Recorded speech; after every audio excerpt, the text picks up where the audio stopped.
welcome back to America's Real Estate Show. We are so excited that you are here with us today and every single Friday at 11 a.m. Central. If you are new, welcome on behalf of myself and our entire team. I'm Ashley, your host, and we are thrilled that you are here. We bring top producers from across the nation right here to our studio in Chicago every single week. And today you are in for a treat. Our top producer today has come all the way from Indiana. So if you would, please help me welcome the amazing Luis Coronel. Hello, Luis. Hi, Ashley. So excited that you are here. Welcome, welcome, welcome. So I first want to start out by congratulating you on being named the #1 individual agent in the nation by NAHREP. And new numbers just came out, and you were also awarded in the top 3. So congratulations. That is just a massive, massive achievement. And it's just an honor to get to be here with you on the stage today. So thank you so much. Thank you very much, Ashley. Thank you, just to give me the opportunity to be right here in this amazing show. But this truth, I was #1 until 3 days ago. So now we have the new numbers. Now I'm #3, and we have a wonderful leader as #1, Olga Garza. She's an amazing person, and really, I want just to congratulate her, and what a job. Wonderful. Well, congratulations and a shout out to Olga, 100%. And again, congratulations to you for being in the top 3 2 years in a row. That is absolutely incredible. So where I would love to just kind of start today is speak to all of the agents that are watching and listening today. And if there is one thing that you could share with them, if they really take to heart everything that you're about to share from your heart today, that I know you're going to, because I've spent time with you and you're all about heart. If they really listen to you today, what do you think are 1 or 2 things that really could change their life and their business? Well, if I can convince you today that 90% of your success is right on your mind, and the other 10% is on your daily actions, you will be fine. Perfect. Okay, so let's dive in just a little bit before we get too tactical in talking about systems and strategies. I absolutely want everyone to get to hear and learn just a little bit about you and your story and your journey. So let's start first with, can you take us back and really paint a picture for us?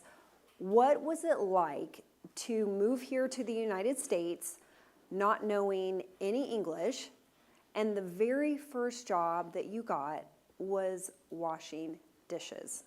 Well, the real truth is I came in 2001, and I was very motivated because in Mexico we used to have a family business. So I came with the idea to come work and get some money to invest in the family business. So the motivation, it was all the time right there that I'm gonna make something, so I can send it back to Mexico, and then we want just to kind of get better.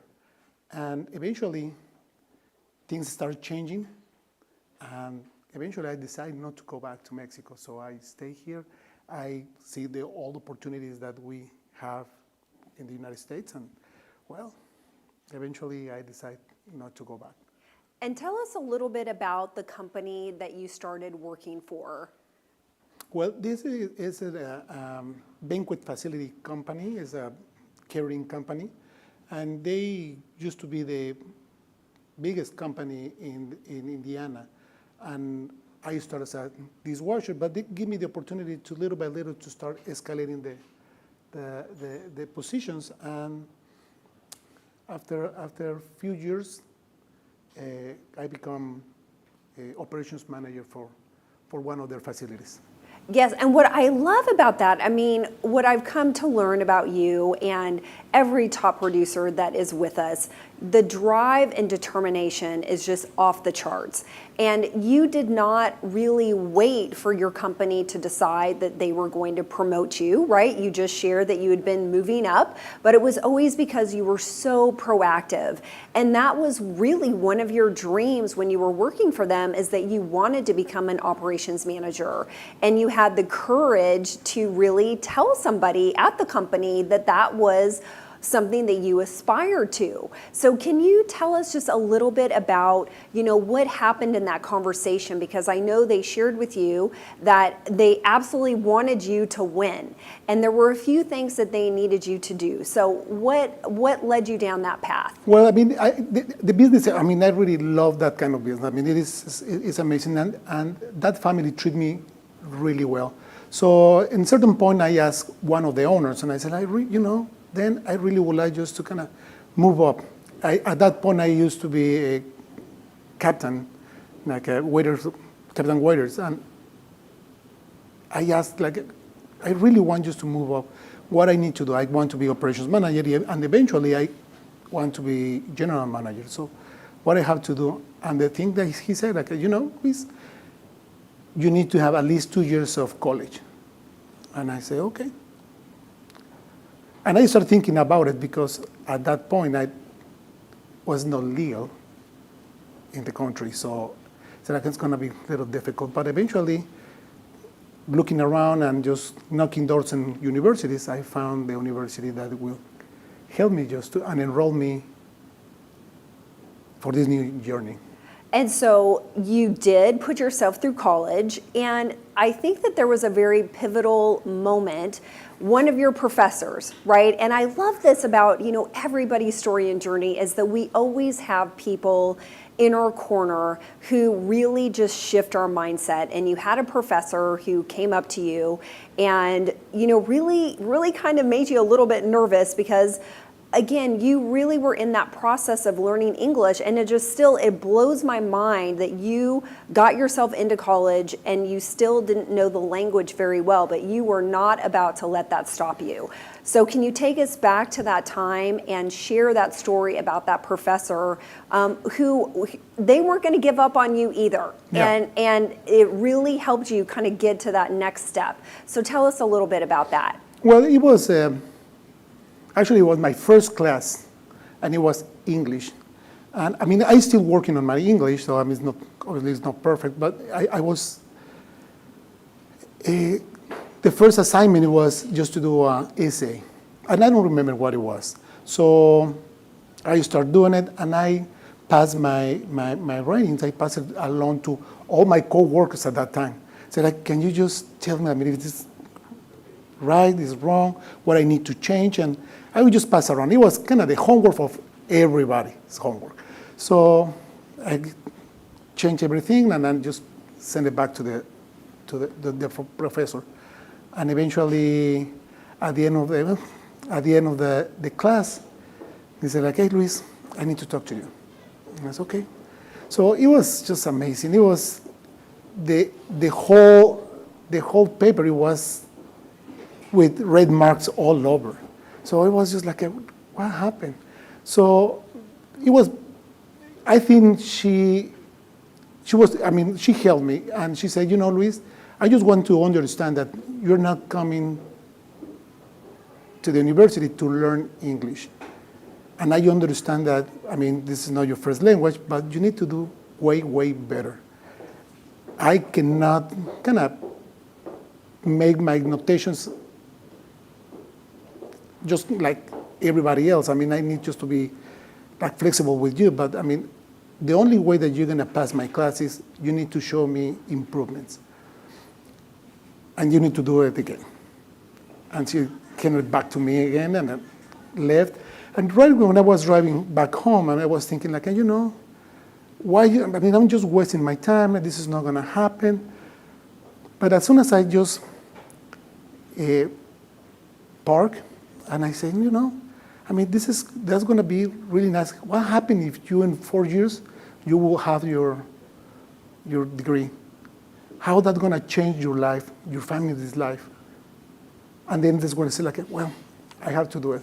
And then 4.5 years later, I got a degree. That's right. And I'm so grateful, and aren't we all so grateful for the people that we have in our life? I'm going to say the people who really kind of stand in the gap for us.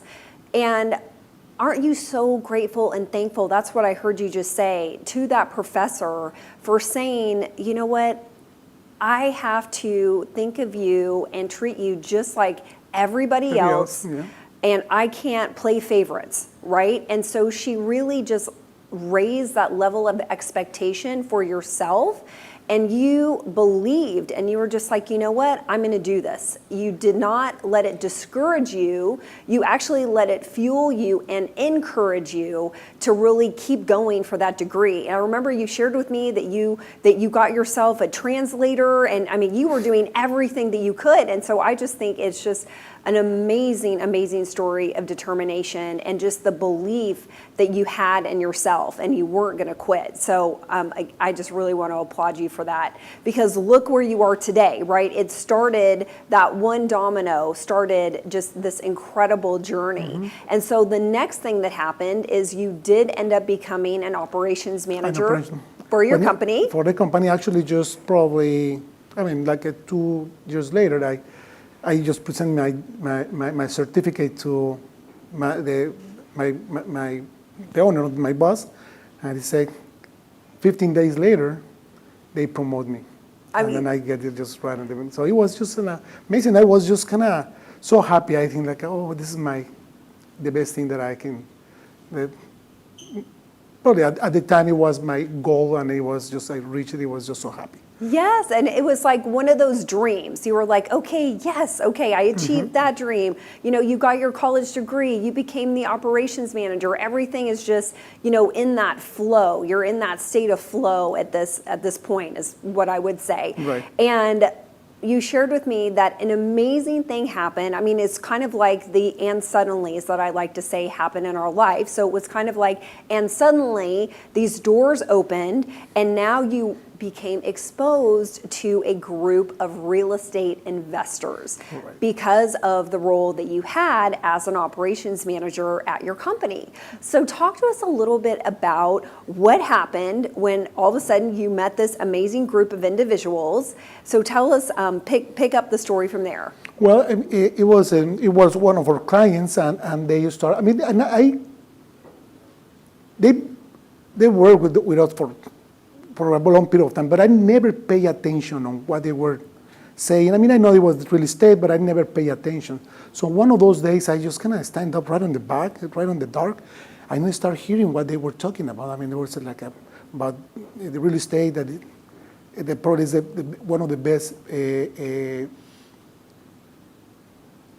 ways to invest your money, and your money will grow, and about flipping and about wholesaling and things like that. And I start getting intrigued of what is happening. So like eventually one of the investors approached me and asked me like, hey, had you ever thought I just gonna become an agent or just gonna start investing in real estate?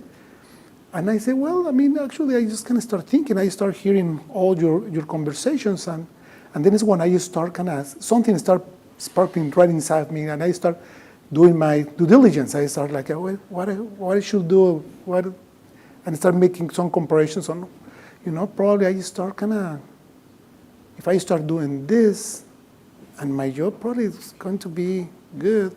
And eventually I said like, okay, yeah, let's give it a try. So I talk to them, and I get a subscription with them, and I start kind of attending and when they go in another facilities, so I attend with them those. I start learning. So would you say that being around that group of people, did it help you to start to see perhaps a different future for yourself that you had not seen before that? Yes, of course. I mean, when you are surrounded with the right people, all the doors open. And your eyes just, I mean, you start getting a lot of information. And okay, now I can be more. I can do more. And now I start thinking like, well, maybe I can be my own boss. I can start my own business. I can start selling homes. I didn't know till the way to do it, but said, I start something just getting right inside of me. And I mean, definitely that group helped me just to kind of move and start doing things alone real estate. Yes, I mean, what I hear you saying is it's just so important for us to be around others to really expand our horizons and our mind. And, you know, a lot of times I just feel like we don't know what we don't know. Right. And you were now exposed to this group of real estate investors. You didn't know about it before, but once you found out about it, it was now you start a new dream started brewing inside of you. And so now let's fast forward to 2011. You do decide to leave your company, and I want to just like go back in time and like get into your mind and really understand, oh my gosh, that feeling of what it must have been like to think back, because you were there for 11 years. 11 years. 11 years with this company that you started really washing dishes, worked your way all the way to becoming an operations manager. You checked off all these boxes. You thought you'd achieved all these dreams, right? But now this new dream was in your heart. So what was going through your mind at that time? Did you feel like, were you scared? Were you nervous? Were you more afraid of staying where you were? Or were you more afraid of, you know, not leaning into the what could be? Well, it was, first of all, it was really hard just to take the decision to move or jump right, because there's a sense of security at the time, because I was perceiving a check every week. So it was just hard for me. And then I started getting greedy, because I started having good money from real estate and I have a paycheck. So it was just like, okay. But there's more things around about my decision just to move 100% to real estate. But eventually I said, okay, well, I mean, if this is what I want to do, this is my future, I believe that I can do it. And then I just start thinking on, you know, you did it. I mean, you got a college degree. You become an operations manager. Now you can be an agent. You can do it. So that's where I just took the decision. And in November 20th, 2011, I gave my resignation letter to my boss and said, you know, thank you very much for all these years, but I'm leaving. Yeah, and it helps you get to that next season and the next dream that you had, you know, in your heart. And I think that's so important for all of us to remember that we're always on a journey. Right. Right? We're always on a path, and every little step gets us to where we're ultimately meant to go, as long as we keep our heart open and pay attention to what's happening in our life. And I think, you know, another thing that I want to highlight that you said that I personally really am inspired by is how you reminded yourself of all the things that you had already achieved, all the things that you'd already accomplished. And you had that self-conversation. We're definitely going to get into mindset. You already were talking to yourself through and reminding yourself, you know, wait, you know, I've done this, I've accomplished this, check, check, check. And so there's no reason why I won't be successful at being a real estate professional. And I think that's so important, that mindset piece. So I can't wait for us to get there, because I know how passionate you are about that. So let's dive into, now you are a real estate professional. And I want to read back something that you shared with me, just because I think it's so beautiful. And you said, it's because I've been able to achieve my own dreams through real estate that I see what's possible. And so I want everyone to achieve their goals and their dreams through real estate. So could you share with everybody that very first story, the very first family that you ended up helping, because that really solidified for you, this is what I am meant to do? It was a family. I believe it was probably the first, between the first and the fifth, probably the fifth transaction. It was right at the beginning of my career. And at that point, believe it or not, in Indiana, you can find houses at that point for $5,000. So that client, he bought one of those properties. It was completely destroyed. It would need a lot of work, probably. And my point of view is like, they need to demolish this house. It was just, and I was just like, when they say I want this house, I was just trying just to kind of, let's go and see another ones. And I showed a couple more and say, no, we want the first one. And I said, okay, let's do the offer and let's send it. And it was actually a little afraid, like, I don't know, I mean, the house is just in very bad shape. I don't know if it's going to work for them at the end of the year. Because, I mean, it was just very worried because I know it was $5,000, but it's all the money that they have and they save for probably for years. So and I was just kind of a little worried about, like, just losing that money, like, for the state of the and we got to the closing table. And all the family show up to the closing table. The father with a suit and tie, the wife with a really nice dress, the little kids pretty dressed up, and they were. You can see the happiness in their faces. They were. I mean, you can see the husband like with some sort of proud, and he was. We closed the transaction, and he said, "You know, Luis, thank you very much because you helped me to break the curse of my family. I am the first generation that owns their own home. I don't remember my grandma, my grandma. We all live in a rented property. So thank you very much." So it was just amazing. I mean, at that point, we decided, like, this is the business that I want to be. I want to help people. I want to do it. I love that story so much. It's just so beautiful. I can only imagine, as you just so eloquently described, how that made you feel. And watching that experience, you said, this is what I'm meant to do. I want to help as many families as I possibly can. And that became your mission.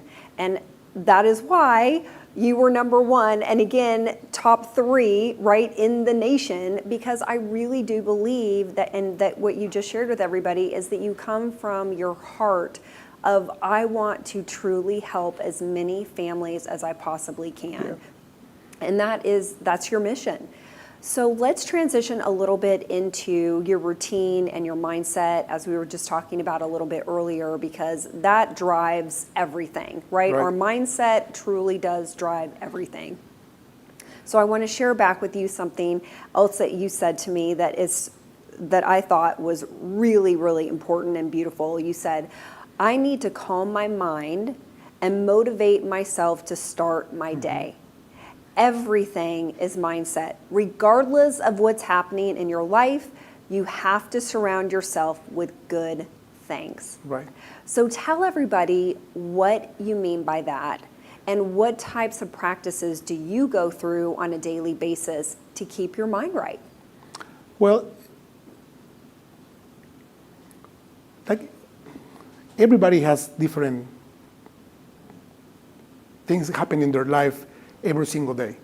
It's impossible to say, like, every day I wake up with 100% energy and I want just to crush the world. No. The real truth is we are humans and we have problems, and we have transactions that are falling through. We have problems with the family. There's a lot of things. And sometimes you need just to kind of guard your mind, and you need to understand that whatever is happening outside is happening outside. And the only thing that you can control is yourself and what you think about what is happening. A problem can destroy you, but the problem can motivate you to go further. And the real truth and the thing is, I really believe that your mind is, you need to guard it with with people around you, but also with, one of the things that I normally do is affirmations. I really believe that affirmations help me, especially right at the beginning, because, sometimes I was like, I don't know if I'm going to do it, but one of my mentors told me, Luis, you need to do affirmations, because I believe and I know that you're gonna do really well. And I said, where I can get those? And I said, well, let's come right over here, and you're going to write them down. And I wrote it down, and I was kind of chanting all these affirmations and right in the morning, and sometimes I feel kind of weird. It's like, and at the beginning I didn't believe it. It's like, no, it's not me. I don't think. But little by little, I start, like certain moments, I said, okay, yes, I can do it. But I just catch it up like right away. Oh, I feel that I can do it. So I start kind of digging a little more about that, and I mean, I can prove that it's true. The brain doesn't know if it's truth or it's not true. The brain just gonna do whatever you just have on your mind. So at that point, it was very convinced that what you have on your mind, whatever you put on your mind, that's gonna happen.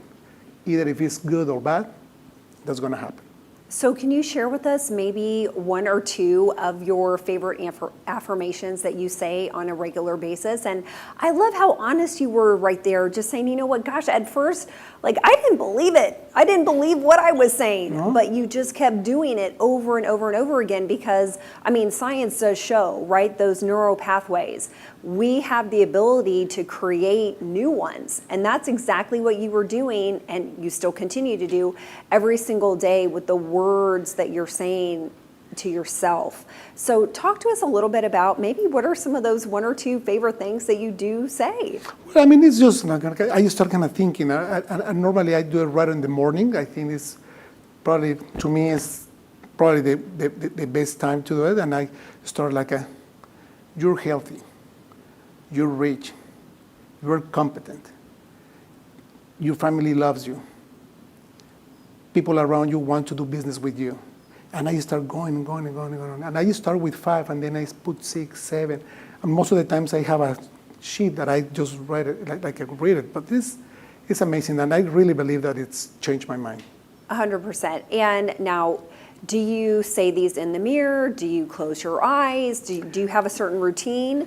Sometimes, most of the times it's just with close your eyes and just kind of calm. But sometimes I'm driving and I'm just chanting them. Saying it over and over, Yeah, right? saying it over and over. Yeah. Yes, and let's talk a little bit about, you start your morning at 4:30. 4:30 in the morning, you're definitely an early bird, and you have a whole routine, and you leave a good amount of time for this mindset work. So share with us a few other things, in addition to affirmations.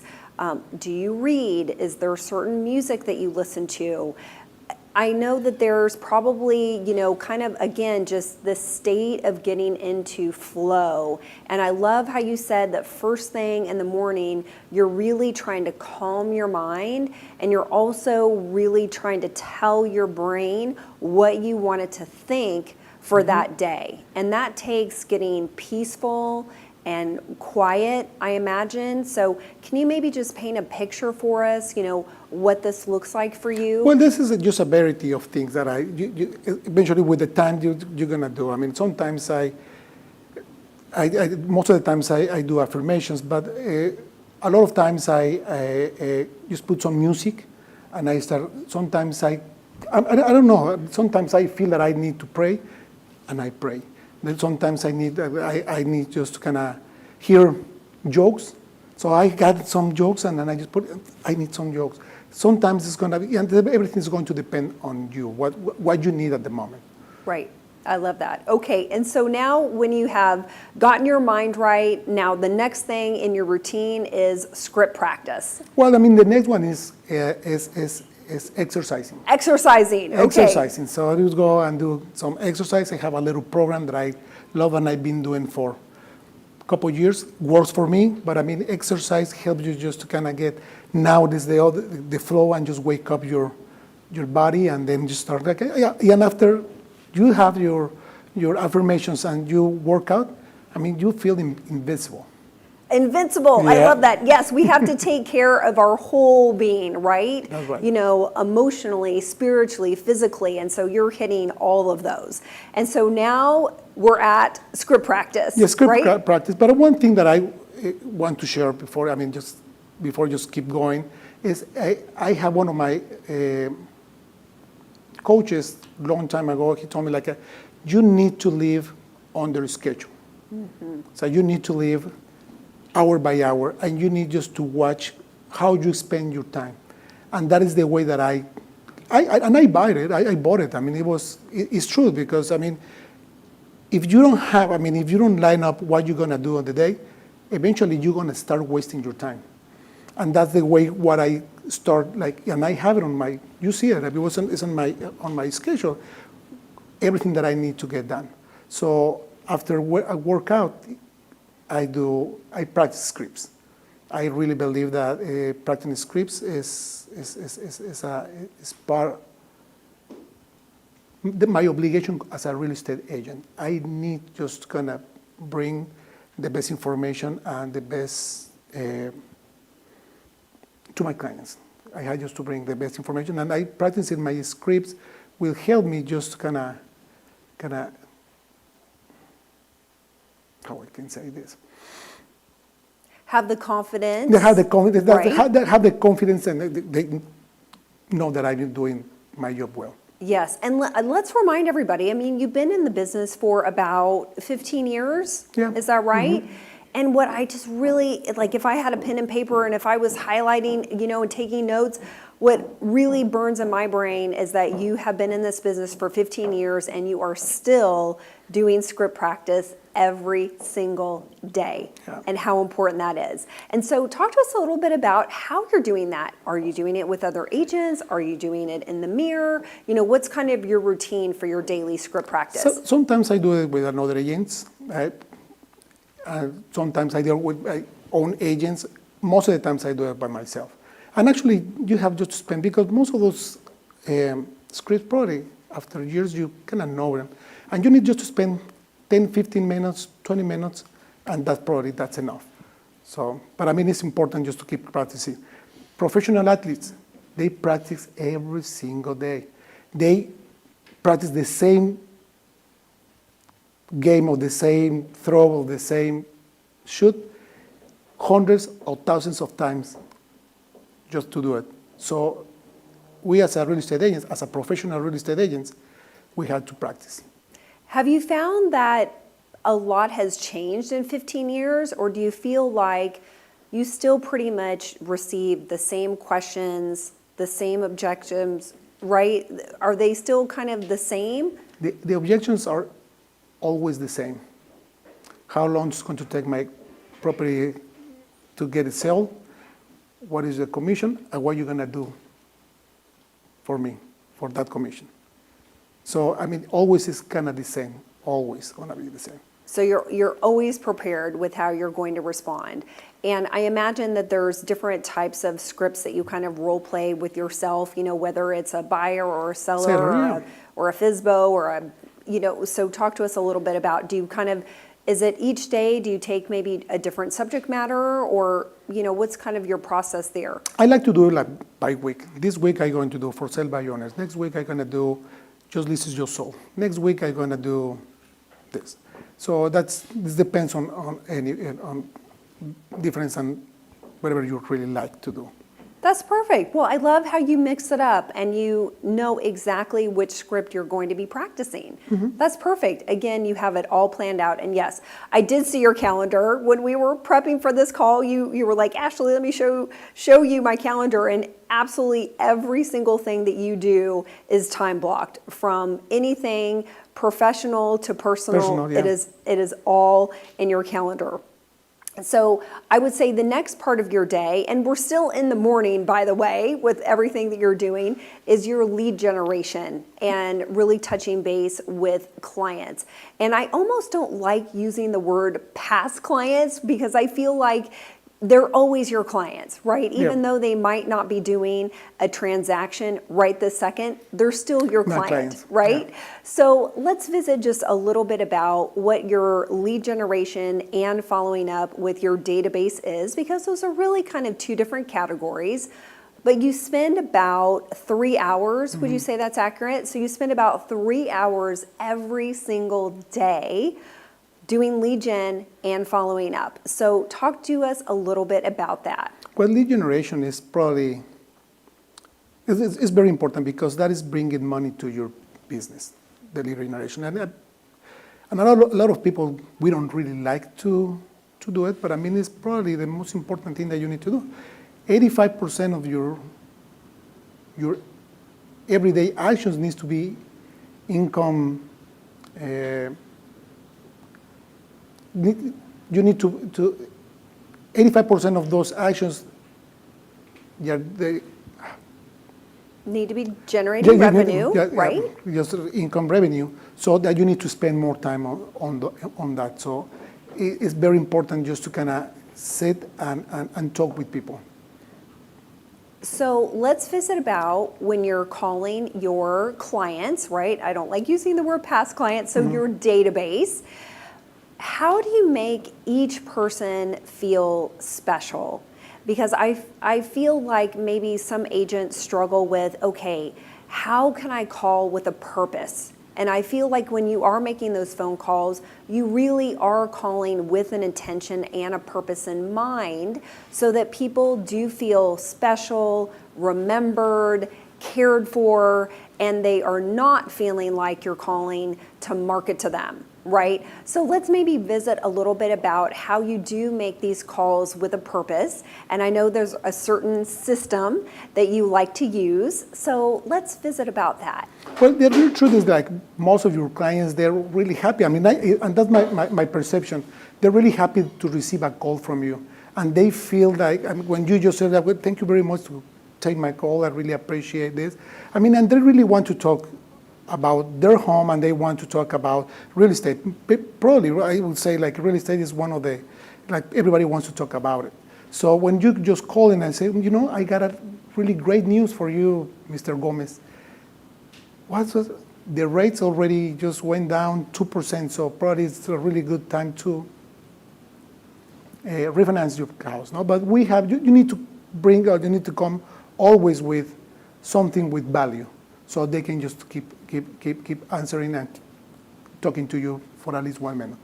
And I think, again, because you are so passionate about real estate and you've seen how it has completely changed your life, I feel like you go into every single call already feeling that in your heart. Would you agree with that? Yeah. And you are just visualizing, I can kind of see yourself visualizing, okay, what can I share with this person that could change their life? And I think that you do call sometimes with maybe some investment opportunities and talking about that. So maybe you could share a little bit about that as well. Of course, and normally I do that, and I work a lot with wholesalers, and so a lot of properties that are not on the market, and I believe that there are really good opportunities out there. So sometimes I have those, and I just call my clients and say, you know, are you ready to buy? Well, we're still thinking, well, I have some investment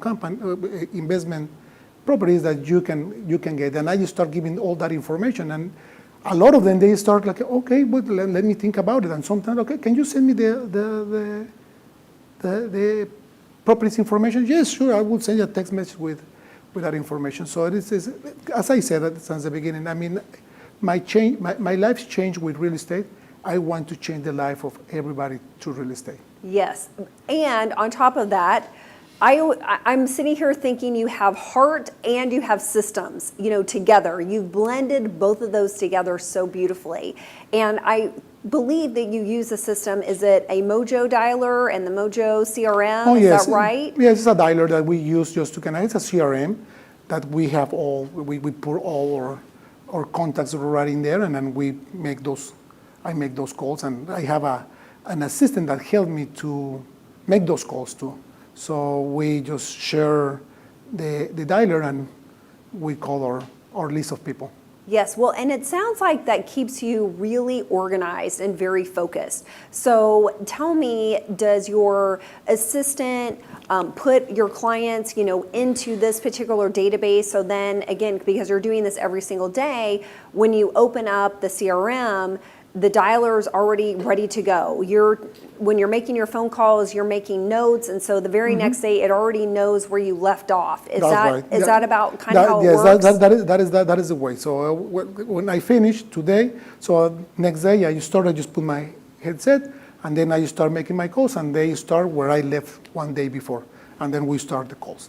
So how long would you say, because I know it's your goal to touch every single person that's in your database. So about how long does it take you to go through your entire database? Because after 15 years, about how many people do you have in your database? Well, it's going to depend. We divide them, and we have like probably 2,500 that we call past clients, all my clients, and then we have the rest of the people. We have like probably 6,000, 7,000 people on the other one. I had the habit to put every person that called me for information, just to put it on my database. And we just keep calling, just to kind of, send a text message or send something, just to kind of keep them warm, or just to start thinking on real estate. And when they are ready, they think on Luis. That's right. You're always top of mind. So would it be accurate to say that you have them divided maybe kind of into, I always talk about buckets, right? Maybe two different buckets. You have your group of perhaps prospects, right, who have not been a client yet, and then you have your group of people that you have done business with. So these two different buckets, and you're calling both, obviously, with different intentions around them. Yes, I call my clients, and Jennifer call the rest of the people. Okay. So that is the way how we just normally we work that out. Okay, perfect. So you've set up a system where your assistant is calling the prospects, and I know that you've trained her on how to do that, and you are spending your time calling your clients, people you've worked with in the past or currently working with. That's so right. that's a fantastic system. And I believe it takes you, because you have, how many, I think at least 2,000, I think you've closed at least 2,000 transactions in your career. Is that I would say about probably right? a little more. A little more than, yes. okay, a little more than Yes, a little more than 2,000. 2,000 would be great, but a little more is fantastic. So you've closed a little more than 2,000 transactions in your career. So that's how many people are in your database, and you're calling all of them. Yeah. So about how long does it take? 1, 2, 3 Oh, months? It take me probably like around between like 2.5 or 3 months to finish with all of them. So as soon we finish, we start all over. Because a lot of them, we're gonna call it now with a new intention. So we're gonna bring back something new for them. Perfect. Okay, so now let's talk to the agents who don't have 2,000 closings, in their career yet, and they have a smaller database that they're working with right now. What would be your biggest piece of advice to them? Well, what I will say is something that worked for me, it was just forcing myself to put 2 people every single day. It doesn't matter. If it's the car wash guy, so you need to talk to the car wash, and you need to introduce yourself and give a business card and have that information, and just put it in your database. So if you have 2 people a day, you're gonna have 60 people in a month.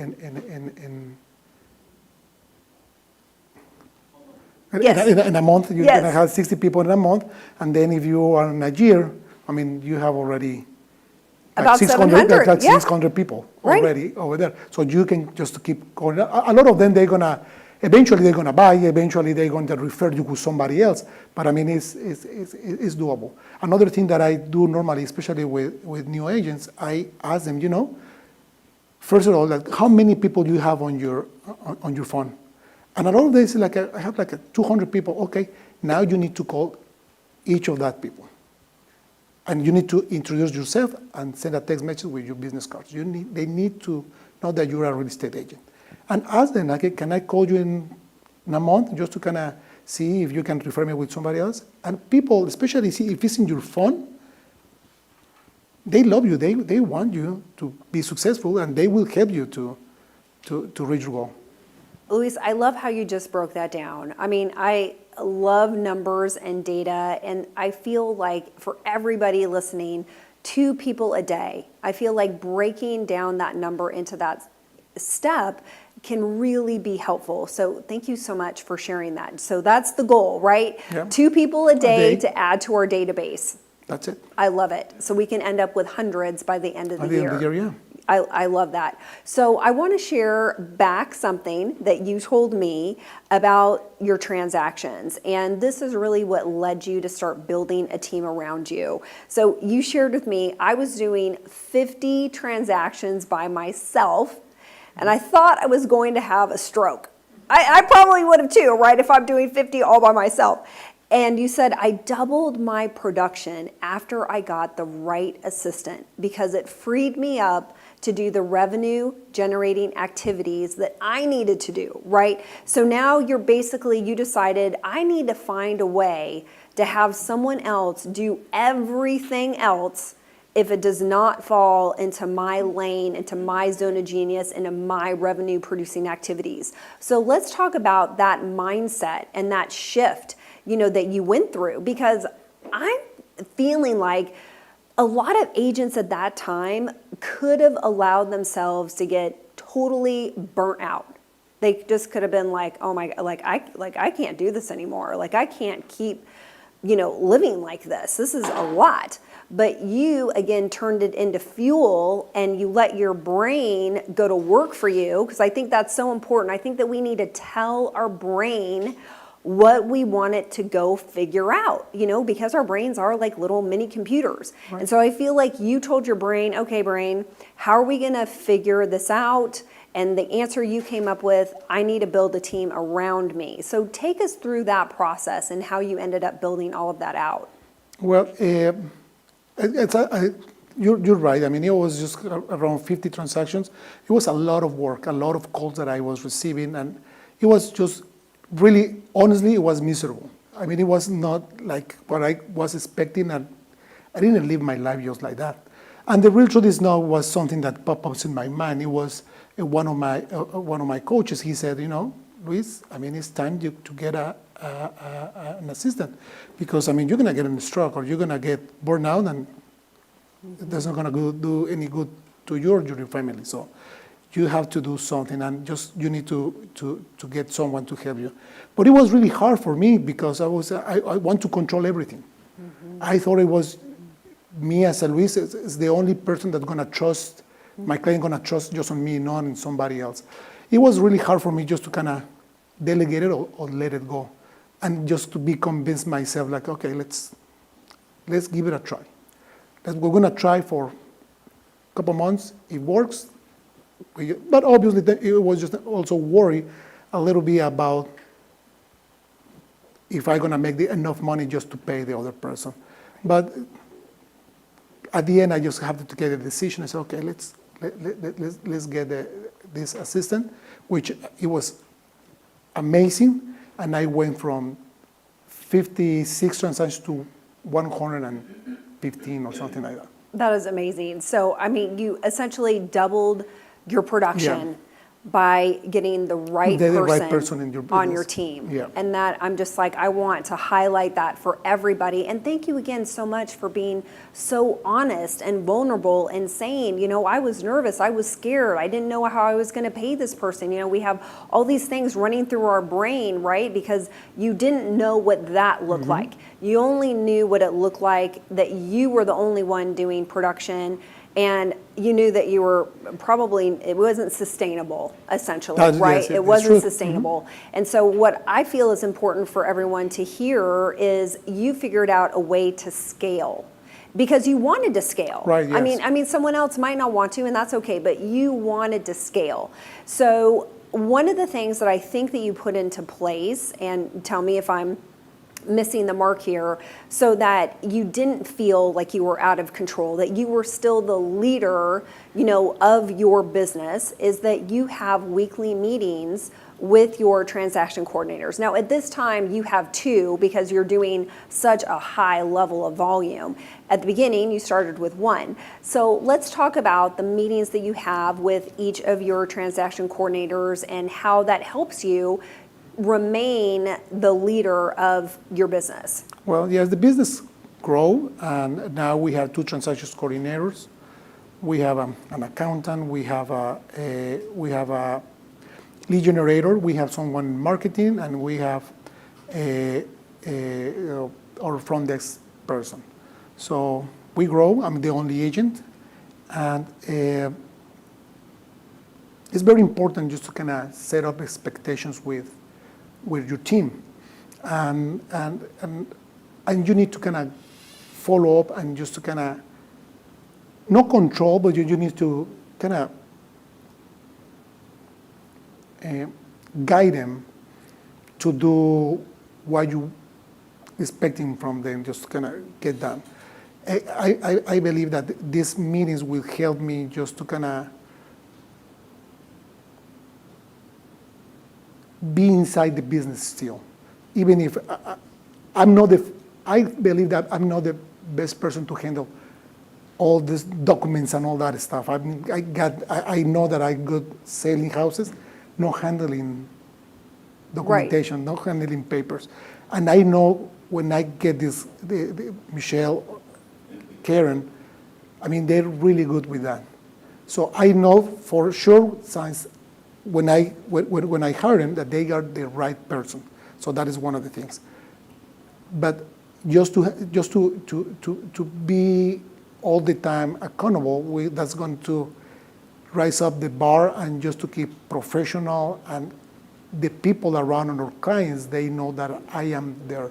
They're not like I just hand them out to somebody else, and they're like orphans now.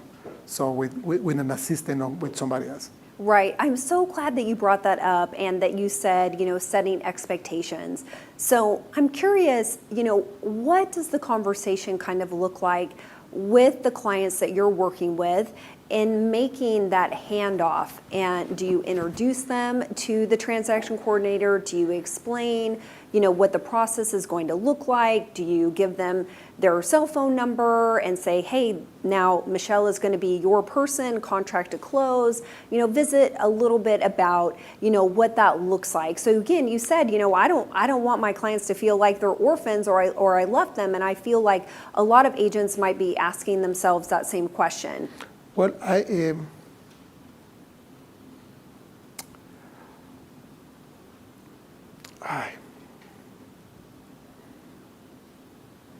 well, the first thing is that since I have a conversation, the first conversation with my client, I explain that we are a team, and everybody's working. And actually, every person in my team is very important, and they are a professional in that aspect. And since the beginning, they know that eventually they're going to meet my transaction coordinator. And when that happens, when we have an accepted offer, is when I introduce my transaction coordinator, Mr. Gomez. She's Karen, and she will be handling your transaction. And I think it's true.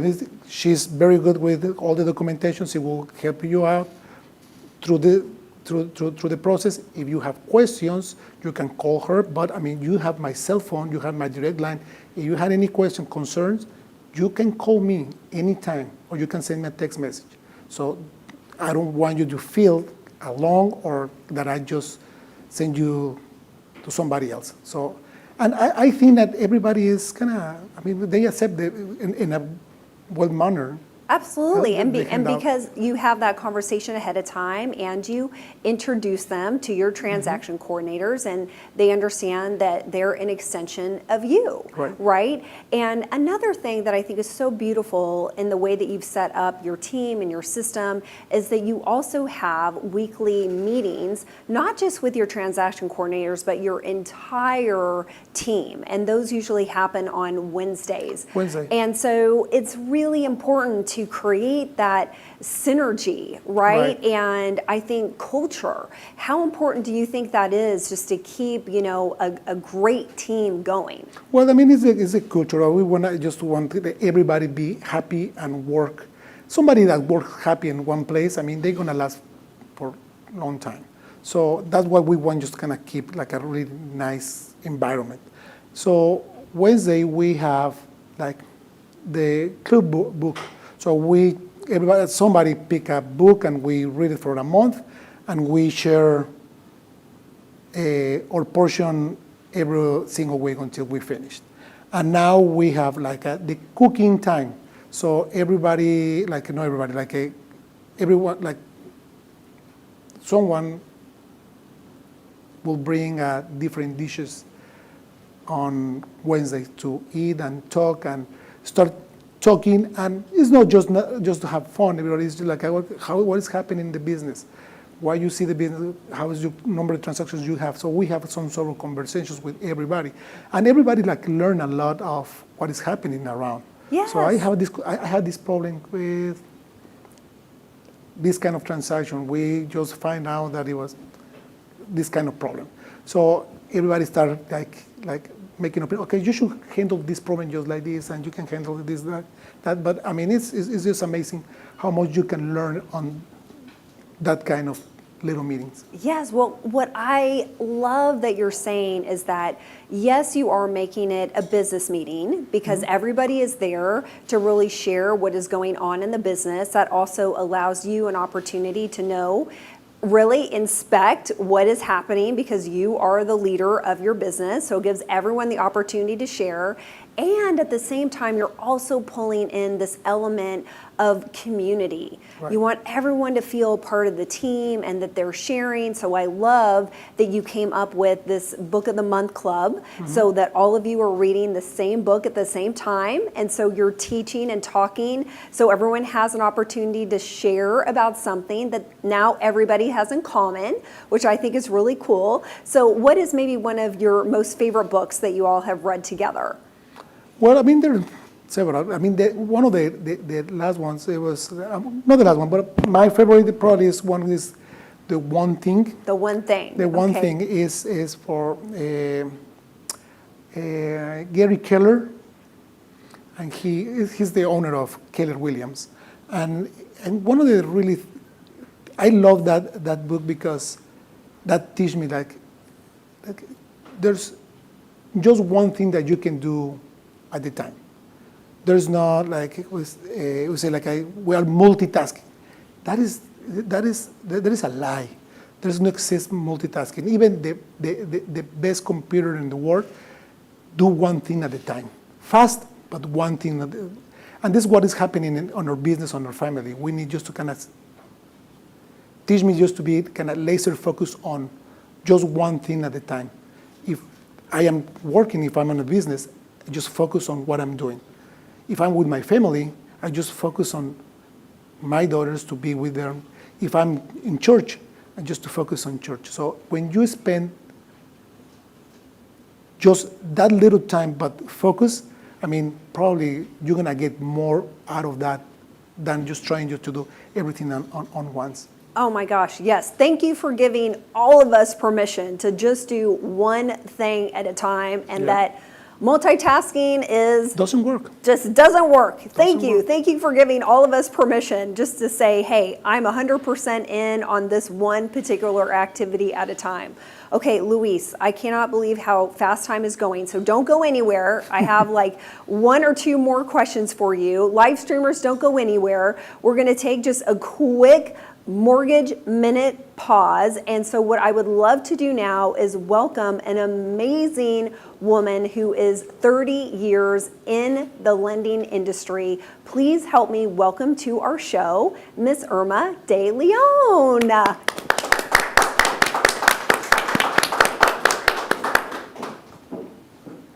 Thank you, Ashley.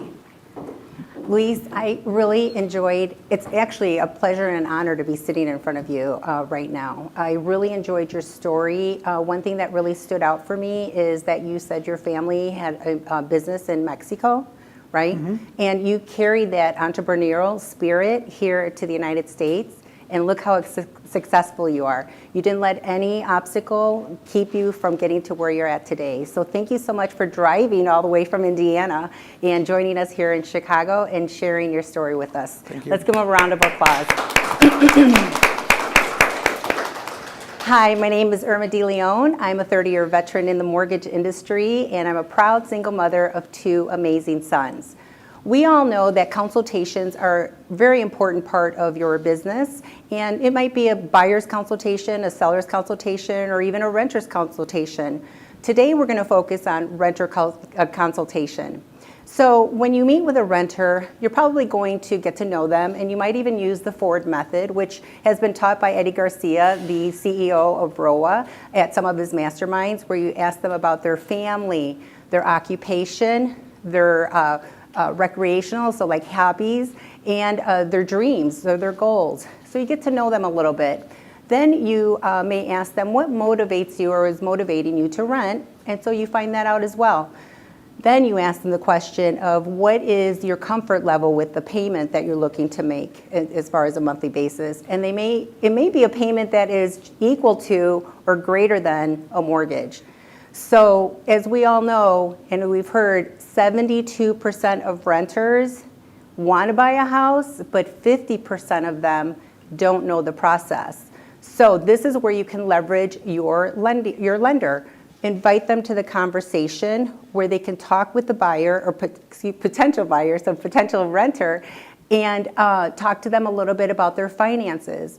They may find out that they can buy a home, and at that moment in time, they might even be able to look at their credit. And as a statistic, 40% of renters have not even looked at their credit. They think they have a credit score that's way too low. So this strategy will help you to work with these renters by leveraging your lender. And as a matter of fact, we have a loan that closed this week by Jackie Hernandez, who used this exact same strategy. They went in thinking they were gonna rent. She came into the conversation, went over all their finances, found out what their purchasing power is, and they actually closed this week. So it is possible to help these renters, and there is a big educational gap. And with that gap, we have an opportunity because they feel either overwhelmed, they don't know where to go, or they don't have someone guiding them. So we have a great opportunity to help them become homeowners. So next week, I'm going to give you a part 2 on a renter strategy to become buyers. So if my team or myself can help you, please do send me a DM on Instagram. My handle is Mortgages by Irma, so that's MORTGAGES by Irma, and give me a DM. Continue your success and continue to thrive in 2025. Thank you.